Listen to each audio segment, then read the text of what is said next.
trèo lên trèo lên trèo lên cây bưởi. Thì họ đều ruộng lên đi. Họ đều ruộng lên. Họ đều rớt xuống là nó chìm á. Ra.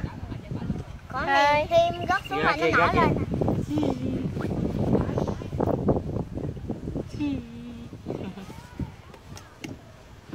Sen đi, hoa sen đi.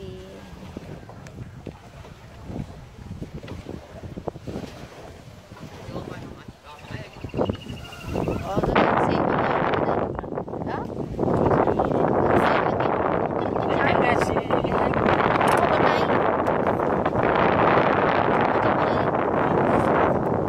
Thấy không? Đường sen là cái Rồi.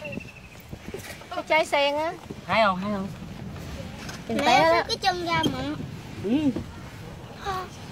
Cái này non lắm, có trái lớn ở trong á. Đi vô trong.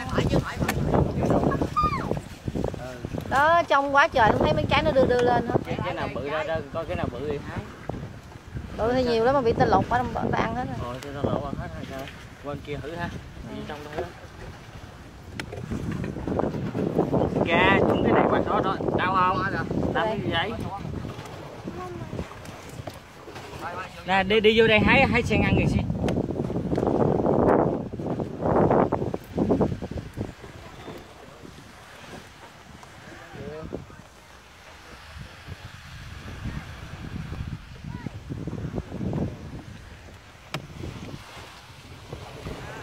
Xin ra đây.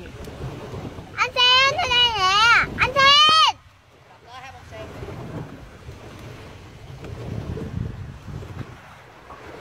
Mẹ hỏi cái này hát cái bông mà màu hồng không mà. Xin. Đi đâu không chỗ mình xin. Mày ăn được vậy? Non lắm nó chưa được. Mấy cái bự kia xong rồi sao nó rớt xuống hết rồi em? Bị lột ăn á chứ sao hết. Mấy người ở đây nè. Sao lột rồi sao không bứt mà ta để cho nó đẹp. Nhưng mà ở trong á, ở trong không còn nữa. Cái già hả sao? Thôi, già tôm đen. Ai rớt bây giờ rớt tiền té bây giờ. Để đây nè. Chừng rớt điện thoại nha. Rớt điện thoại đó xin. Con trai nó còn nè. Đó đó cái đó vừa đó. Hang này vừa đó này. Cứu vừa đó.